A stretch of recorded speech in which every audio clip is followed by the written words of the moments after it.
Well, hey everybody, it's Chuck. Welcome back to the Bee Lab. I've got a lesson I want to do today, meaning something I'm going to try in the hive called the Demaree vertical split, or the Demaree manipulation, or the Demaree split. It's swarm season here in Jacksonville. We are in our third week. I've already had one small swarm out of a hive that snuck away from me. I talked about that on a previous video. Probably wouldn't have known it swarmed had I not seen my hive scale drop by 2.5 pounds at 9:30 in the morning on the day they swarmed, because I wasn't in the apiary. But your strong hives, it's too early for the flow. The flow here in Jacksonville comes the last end of March, first end of April, depending on the weather.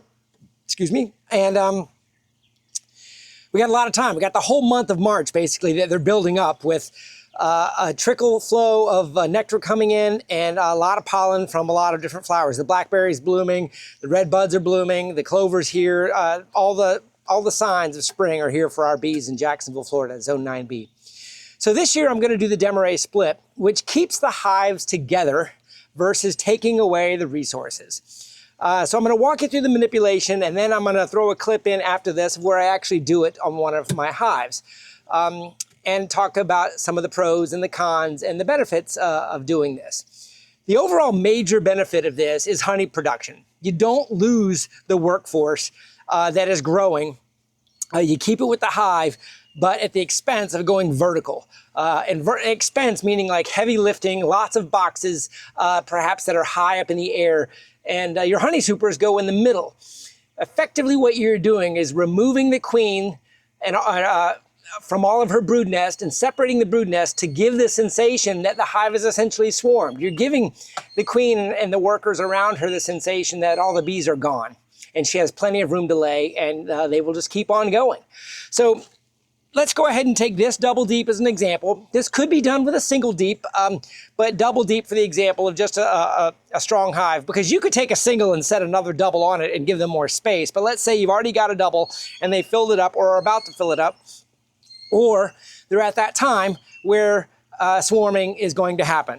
So I've got a couple visual aids today, and let's just go ahead and say we've got this double deep, and on inspection, we saw some queen cells. These are queen cells I'm sticking on here.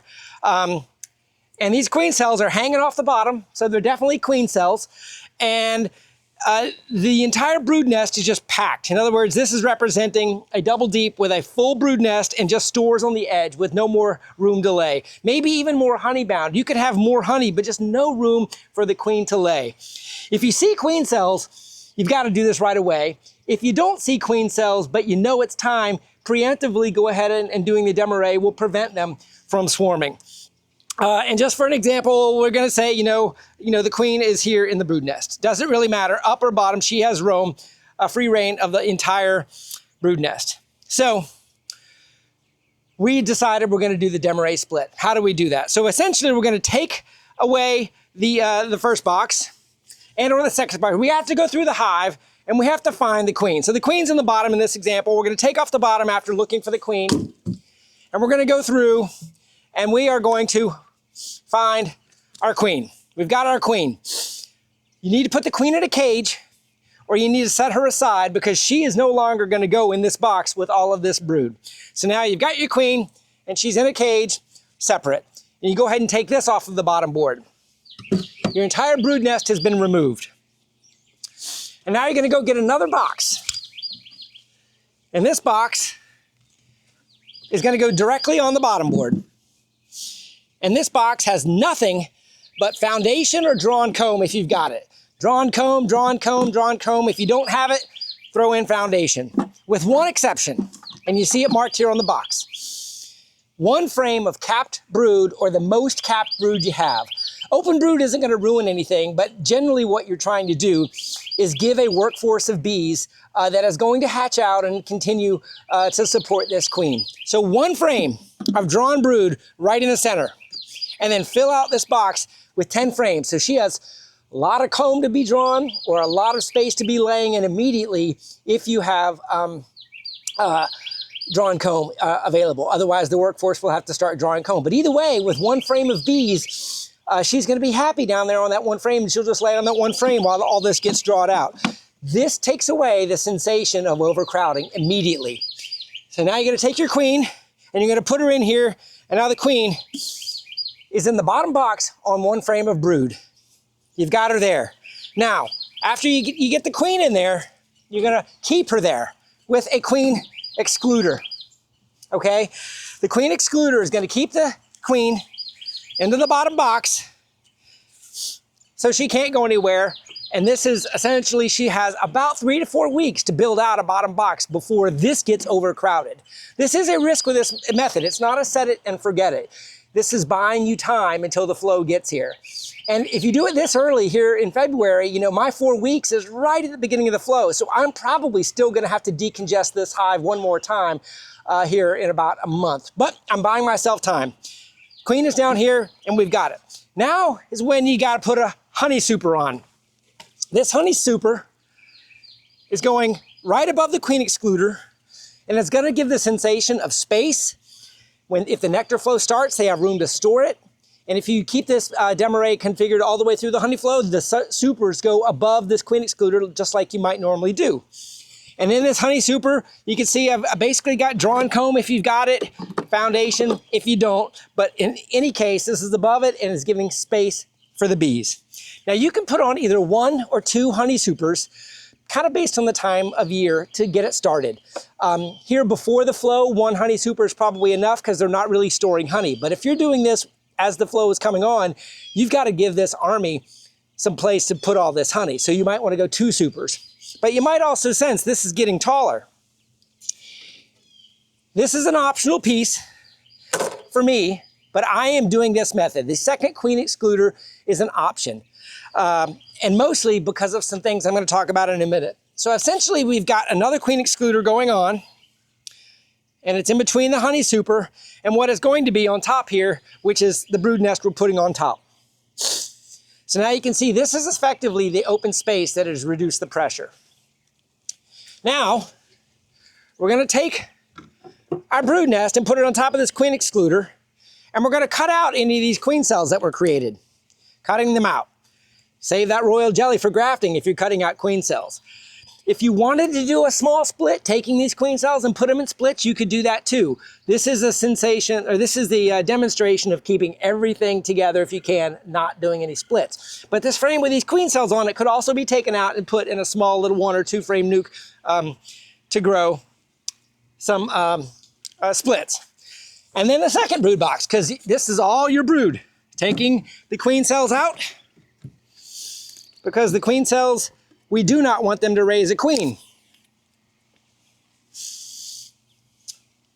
And then you would put your lid on top of this.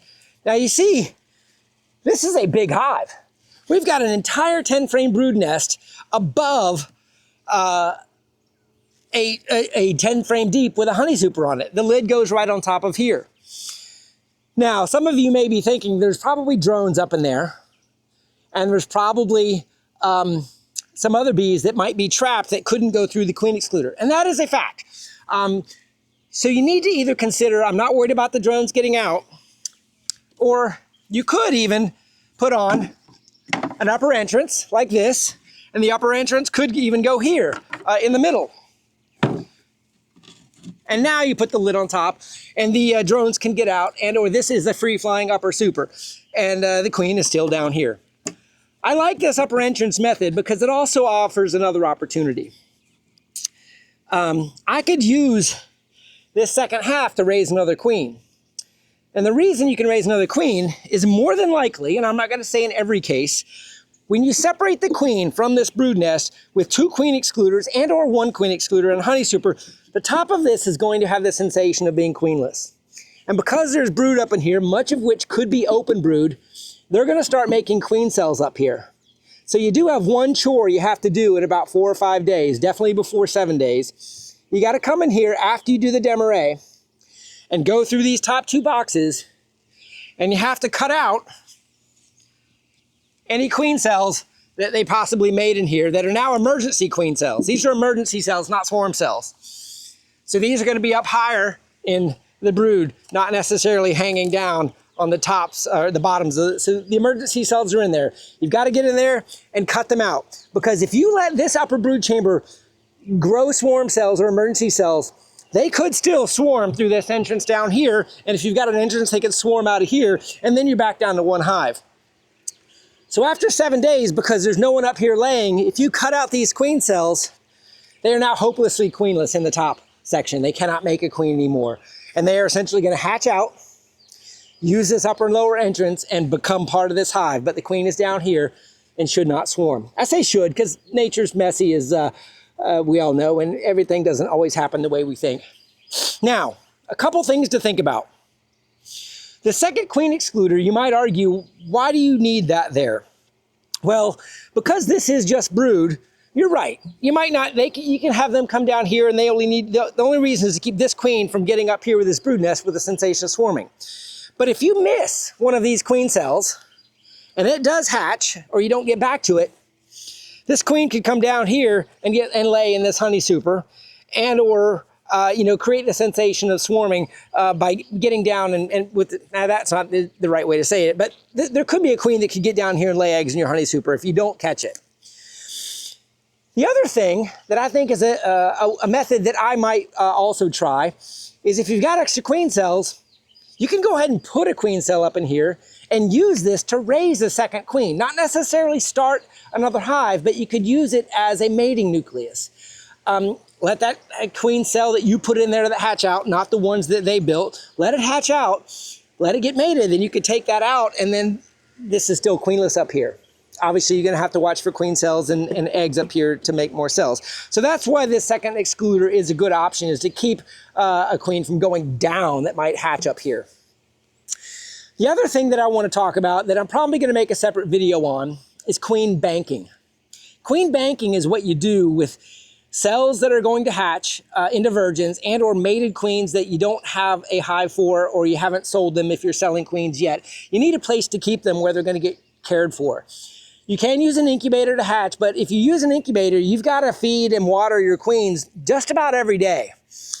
Which, if you're not always home or not available, that could be a task. But if you put your queens in cages inside of a queenless box, the worker bees will more than likely continue to feed them for a period of time. Virgins you can bank, for about 7 days, but because they need to get mated. And if you have a mated queen, you could probably bank up to 4 weeks. That's quite a long time, but that's probably the limit. You could use this upper section as a bank. The other thing is, because this is queenless, this could be resource hives. You could come in here and take a frame out. You could give it another hive because the queen is down here. So that is the basics of this, is a vertical split, taking the brood nest away from the queen, giving the queen one frame of cap brood and a lot of space to continue to lay, honey supers for space, either 1 or 2, and then the brood nest on top with an optional entrance to allow drone escape or make this free flying. This entrance doesn't need to be on the front. You could turn it around to be on the back so it's an alternate entrance and prevents drifting. You could put it on the side, anything. I just wanted to be this as a demonstration.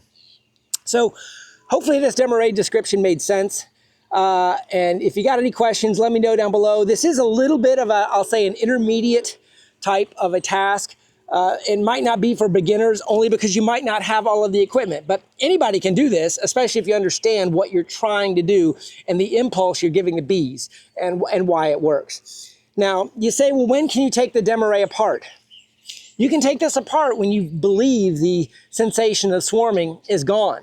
Or you could leave it in this configuration for weeks, but what you'll think about is after about 25 days, all of this brood is going to hatch out, and all of this is going to fill up. So there might need to be some cycling where you effectively do this over again, and maybe take this box up top, or one of these that might just all be empty drawn comb, and then re-reverse it and put the frame of cap brood in here, and then all the drawn comb, and then put the brood nest back atop. So you can cycle it after.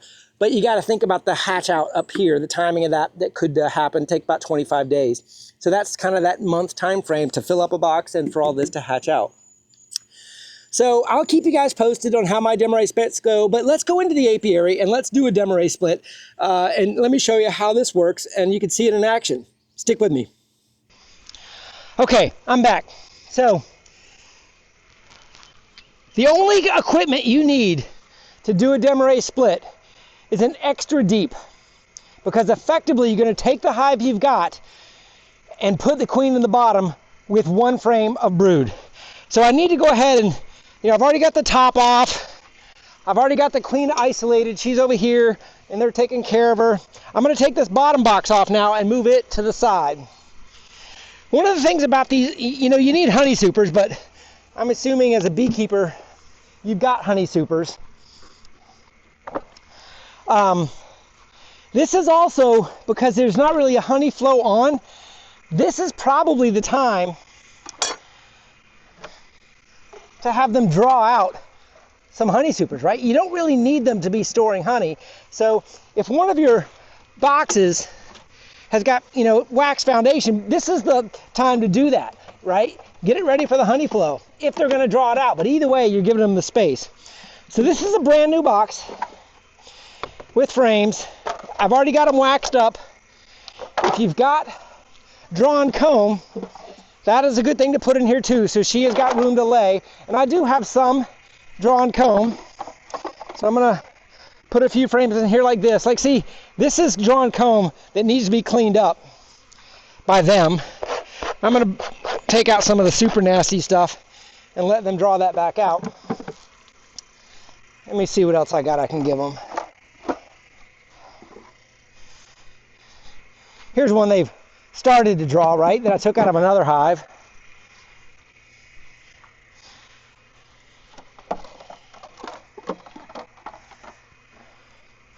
This has got some wax on it.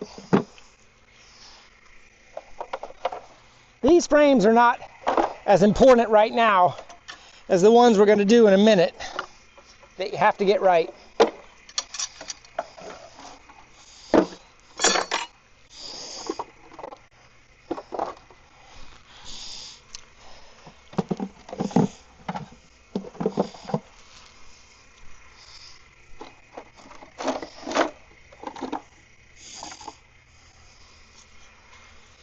Okay, the queen is going in the bottom box. Uh-oh, broken frame, you're done. See that?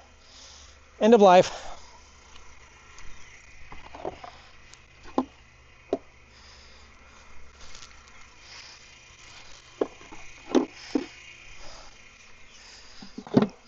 All right, the queen is going to stay in the bottom with one frame of brood. That's it. Capped brood is probably best. Open, completely open is probably not best, because you want essentially to get some nurse bees down here. You're effectively getting ready to remove all the nurse bees from this hive. So if you remember, the top of my other hive had all the capped brood in it because it was isolated from the queen. So let's get one of those capped brood frames we were oohing and on about a few minutes ago.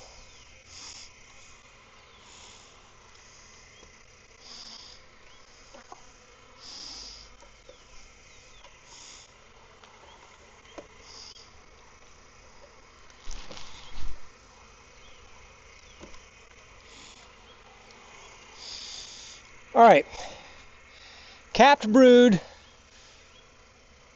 room to lay. This is Mama's only frame. Everything else is going to be space. This one can go on the bottom too. It's a little bit of drawn, a little bit of food. Now remember, we're not taking resources from this hive. It's just not going to be with the queen. They're going to have honey. All that honey is still going to be with her. So you remember what comes next? The queen.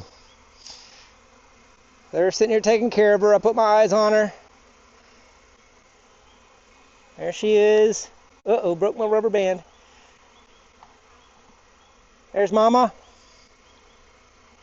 Come on down. Get a drink first.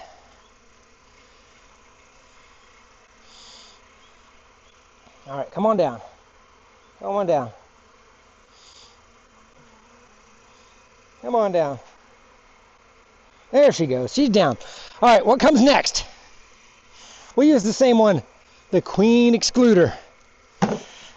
What comes next? 2. You could probably use 1. This is all about space. You could probably use 1. Because there's no, I'm going to use 2 just to give it the full full deal. So there's 2 honey supers. Now, because the flow is not on, they don't really need to be storing that much honey. No, so I'm going to use one. I'm going to use this one right here without the drawn frame. Let's see.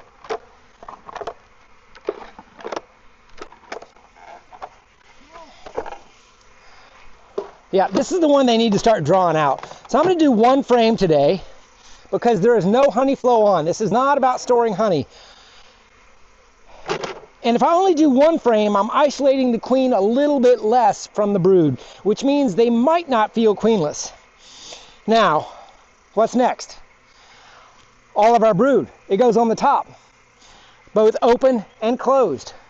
So essentially, you're just putting the hive back together like it was. Now, she can't lay up here. So what is up here, though? You remember? A couple of these frames had open brood in it. 100% open brood. What's that going to do? If they think they're queenless, they're going to make a queen cell up here. So, in about 4 to 7 days, you know me, I'm out here almost every day when I'm not at work, I need to make sure I come up here and pull any queen cells. And then they will be hopelessly queenless up here. So that is the beauty of the Demaree method. Now, I'm using my brood minder here, and this is going to be between the major portion of the brood. And let's see, I took 1 frame from there, so I need 1 more frame here. Essentially using the space.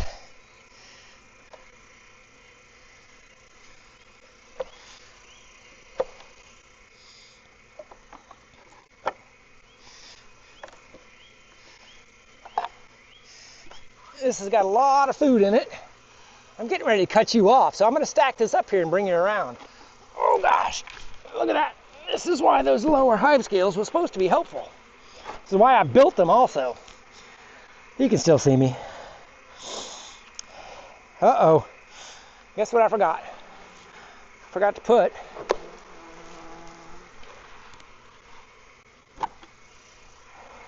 my oxalic acid in here, in the brood nest. Keep those mice at bay.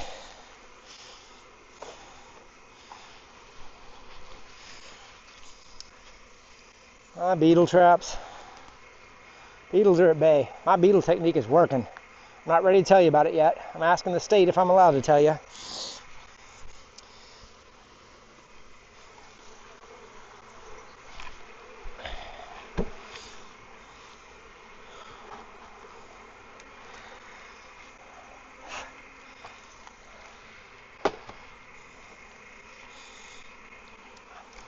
Bringing you around. All right, since I can't write way up here, taking my notes. 223. There is a green queen. I'm just saying Demaree. Split.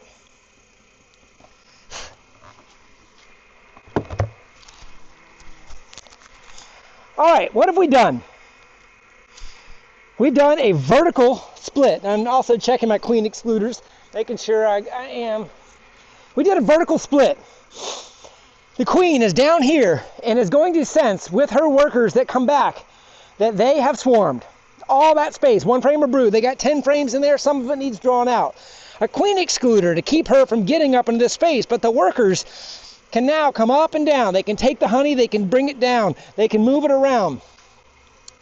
This single super is creating a gap that may make this top hive feel queenless, and they may take some of these eggs up here and turn them into queen cells. So I need to come back in a few days when the queen cells are not capped, but are being made, and cut them out. So they will be hopelessly queenless up here.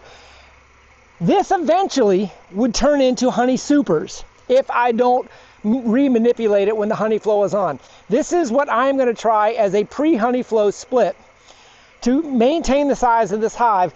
And if they get too big up here, I may just keep adding more supers. I don't really like honey in my deeps, so I'm not going to we'll see. We'll play with that in April when the flow is here. Right now, we're just trying to keep this very strong hive from splitting before they do. So if you stuck with me, you saw this on the first video, thank you for watching. We just did a Demaree on this. I'm going to take this portion of the video and reuse it on the lesson video that'll be dedicated to how to do a Demaree. But it's a vertical split. It takes a little bit of extra equipment. You needed an extra deep. You needed some more frames to make them empty. Drawn would be better. Foundation is fine because they can get to work on that. You need to start using supers to create some space and let these worker bees start going up and down between two different excluders and keeping that queen down here in the bottom. Now, that queen can fill up 10 frames this time of year pretty quick, so this is not a set it and forget it. You bought time, but of course, you've got an army here that's not in the trees.